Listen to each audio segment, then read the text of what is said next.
Is this full moon really about the moon or Capricorn or the sun and Cancer? Hi, my name is Tamara Bartmus. I'm an astrologer, energy worker, and wellness educator. And today I want to focus in on this first of two full moons in the month of July 2024 that will be in Capricorn, one at the very beginning of the sign and one towards the end. Each full moon will have their unique flavor and energy to it. Let's dive in and see, what does this Capricorn full moon have in store for you? In astrology, there's always various levels of interpretation, and what I'm going to present to you might be a little bit more complex, a little bit more nuanced, which is fine. You can take it for what you feel is relevant to you. So with Capricorn, you're tending to lean into that very practical, goal-oriented and focused energy. With the moon in this space, it's not so much about feeling things as it is about accomplishing and completing things. It's about working, and honestly, the emotions become less of a priority for what Capricorn really wants to accomplish. If emotions are going to help Capricorn get its job done, then it's willing to feel those things. Otherwise, it won't give it much attention, especially if those emotions are distracting from their ultimate aim. When it comes to a full moon, though, I think it's very important to recognize that the moon only gets its light because of the sun. So even though we're talking about a Capricorn full moon, we are also talking about the sun's placement in Cancer, because the sun is our core identity and it is being reflected back to us from the moon, from our emotional or internal state, to help us see, hey, what have we not seen before? Where are we at? Are we in sync? Are we aligned here? That's part of the full moon conversation. Now, the Capricorn full moon is going to be at 1 degree, 7 minutes at 7:07 p.m. Mountain Daylight Time. So change that for wherever you live. Again, we have the opposition of the moon and the sun. There is, with the sun, a conjunction of Venus and Mercury in Cancer that does introduce some very interesting extra influence to pay attention to during this full moon. And then we have what is called some aspect patterns showing up, specifically these T-squares. This is a cardinal T-square, and then there is a node opposition, of course, always, and then a T-square that apex is with Mercury. So we're going to talk a little bit about both of these. Yesterday was the summer solstice, and right on the cusp of that is the Capricorn full moon, but also what is known as a lunastice. This is a major lunar standstill as it shifts from a declination that is an orbit that is high in its degree away from the equator and moves closer into the equator in its orbit. And that goes for a period of 18.6 years, and that swings back and forth in that pendulum-like energy. This, in my opinion, brings to the forefront extra emotions that need to be addressed, more watery influences, maybe volatile watery influences, whether that's in our seas and oceans, or it also could be within our own lymphatic system, our fluid systems, and then, of course, in our emotional systems. It's just something to consider in this experience of this full moon. And we'll continue on month to month because this is a gradual shift and change, nothing dramatic like this is the apex of it, but it is an influential energy during this full moon. If you go by rulership in astrology, the sign Cancer is ruled by the moon. And where the moon is in Capricorn, and Capricorn is ruled by Saturn. And then you go, well, Saturn's in Pisces, and what rules Pisces? It is Neptune. So Neptune actually has a ruling energy over the whole full moon experience. And one of the things that makes this especially important to recognize is that Neptune is the apex of what is this cardinal T-square. When you have a T-square, it is these opposing energies, and you can tell that the moon is opposing Mercury, Venus, and the sun. And that can create, in and of itself, a lot of tension and opposition, a learning opportunity of how it will find common ground amongst opposing and polarizing energies. A T-square is what helps show us what we need in order to manage this opposing energy. Here we can see that the apex of this T-square is Neptune at 29 degrees, 54 minutes. Now, this is important to recognize because Neptune is in its pre-shadow and will be soon going retrograde along with Saturn. So before we jump into the full moon and the sun and Venus and Mercury, let's talk a little bit about this Neptune and how it can help us alleviate the pressure of the opposition. Neptune is the ruler of Pisces, and it supports Pisces in its mission to create wholeness and healing, to surrender, to release, to move forward. And Neptune has its gifts and its natural abilities to help achieve that for Pisces energy. One of the ways I would interpret Neptune in Pisces is a reminder that forward progress will require a soul level reconnection and immersion, where you have the opportunity to lean into your spiritual gifts and develop your spiritual routines. This is especially true because of Saturn hanging out in Pisces as well. Themes around this energy invites surrender, invites forgiveness, meditation as a tool, and other spiritual practices as tools to refine your spiritual gifts and be able to utilize that in accomplishing your mission and purpose. One of the challenges with Piscean energy can be the desire to escape instead of evolve. That can look like a lot of poor habits and addictions instead of facing and feeling and surrendering and forgiving and releasing. I will talk more about this in our Neptune retrograde video later this month. So as we continue talking about this Cancer stellium and the opposing energy of this Capricorn moon, keep in mind that clarity to balance the two opposing energies, it will be found in a spiritual manner, in either forgiveness, in compassion, in surrender, in releasing, in letting go, so you can move forward. Now, when the sun moves into a new sign, like it is moving through Cancer, it is an opportunity to reflect on how our identity feels with safety and security and our homes, our feminine energy, and to refine that through various experiences. Venus in this sign is really the invitation to look at your environment and examine, is my environment a reflection of safety for me? Do I have relationships or places that help me go to that place of vulnerability so that I can feel safe in tapping into my emotional needs, expressing them, and working through them?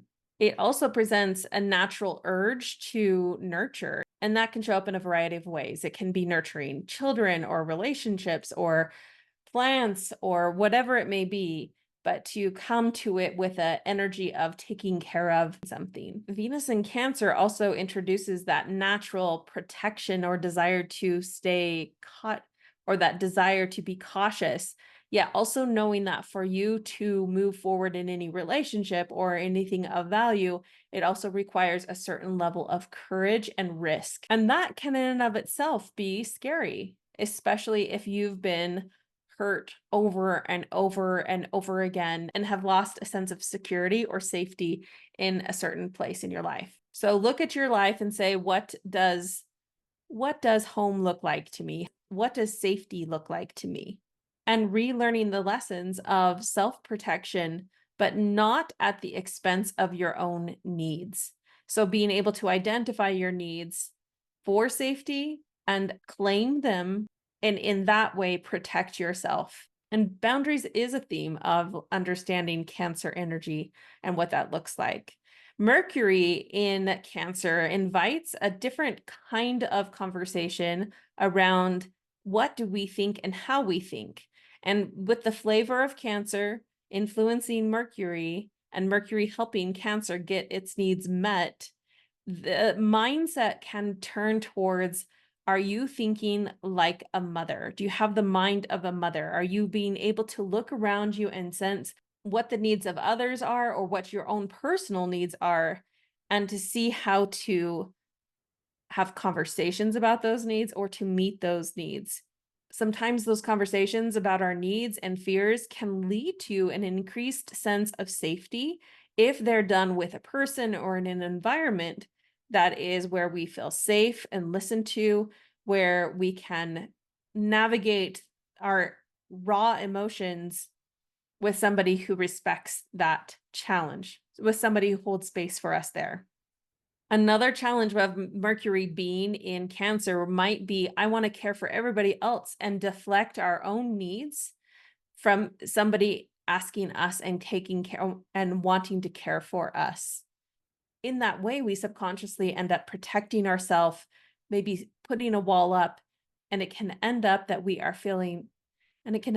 feel lonely and isolated in that process of never letting another person see our own needs. So we have Mercury and Venus and the Sun all in Cancer for this beginning part of Cancer season, reminding you that your needs matter, to think like a mother, and to really lean into understanding your own feminine energy, the needs that you have as an individual, to create that environment of safety, that emotional security, and maybe in some cases having to remother yourself in ways that you were never provided growing up. Now, opposing that, all those needs and all those heart emotional concepts, is this practical Capricorn moon that is self-driven, self-motivated. It is a moon that says, are we there yet? Have we reached our goals? It is a very persistent energy. It wants to be productive. It wants to be responsible. It wants to be self-sufficient. And in that process can almost isolate itself from its own emotions, thinking that emotions serve no purpose. And yet this full moon is saying the emotions are absolutely essential for you to achieve your goals. If you continue to deny the emotional needs, then you might end up in a place where you truly have achieved all the wonderful things that you have on your vision board, but you have nobody there with you to celebrate that. Everybody's goals, dreams, and purposes are very unique, and it is important that you reflect on where you are at in that journey. Are you sacrificing relationships for your goals? Is there a better way that you can navigate that? Are you ignoring your emotions in favor of achievement? And to help you navigate all of that, it would come back down to Neptune in Pisces, which is, again, what we talked about when we started this review. So go back a few minutes, remind yourself what Neptune in Pisces can feel like and look like. Part of the oppositional energy of a full moon is to help you see things that you wouldn't normally see. And learning how to tap into your spiritual impressions and insights through whatever tools you have can be the thing that helps you make actual progress in your life, learning, goals, and growth. One of the tools that I utilize to help me navigate these nuances and to see my growth potential more clearly is my Zodiac Workbook and journal for the Cancer season. And in that workbook, there are worksheets for the Capricorn full moon that walk you through, help you relate this to your own personal life and what's showing up on your own birth chart. This is a 77-page workbook that you can purchase on Amazon. I'll put a link in the description below that walks you through the entire Cancer season and its many varieties of experiences, where you can dive into the new moon, the full moon, to journal each day your life experience and start connecting the dots on where this shows up in your life. A lot of people don't realize that each season will impact their lives differently. And so when you start comparing the transits with your own personal birth chart, you'll start seeing and being able to choose differently, more consciously, more aware, how to navigate the ups and downs of any day-to-day experience. To wrap up this video, I want to introduce you to one essential oil that would be especially helpful during this particular full moon. If you don't have access to it, you can check the description below for a link, but this is a blend called HD Clear. It's marketed as a skin benefiting blend, but when you look at it from an energy perspective, it has so many wonderful properties that are supporting us during this particular full moon. It has black cumin seed oil to increase and expand your vision on a spiritual plane. That would be that Piscean Neptune energy that is coming out really strong. The hoe wood or camphor oil to help with inflammation. Sure, it can be at a physical level, but so many times the things in our life that are inflaming us come from our emotions, inflamed emotions that need to be processed and released. Tea tree is an essential oil that helps encourage stronger energetic boundaries. And when we talk about Cancer, again, it is about learning how to hold boundaries that honor our needs and also allow us to be kind and nurturing and taking care of other people at the same time. So that balance is a very nuanced one that we all get to learn for ourselves. Lizia, learning to trust our inner voice. How important is that? That is part of that Neptune and Pisces energy to help us tap into and know how to navigate this opposing energy of Cancer and Capricorn. And again, those could be patterns of our mother and our father, or home life and work life. The way we navigate that is by learning to listen to that inner voice. Eucalyptus is inviting a sense of wholeness.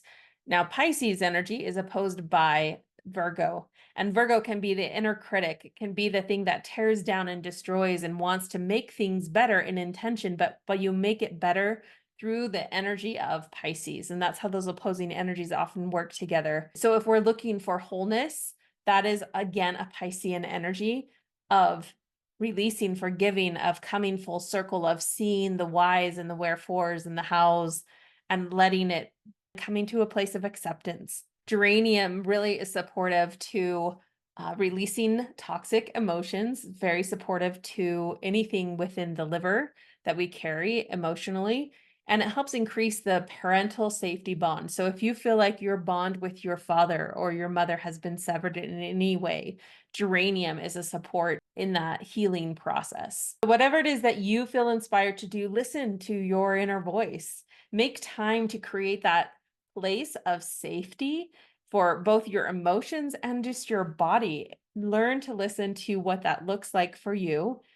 And make sure that whatever it is your goal that you're working towards, that you're not sacrificing your relationships or your emotions or your ability to feel nurtured and nurture others for the goal. So that will look unique to you. Be honest with yourself, but be gentle with yourself in the process.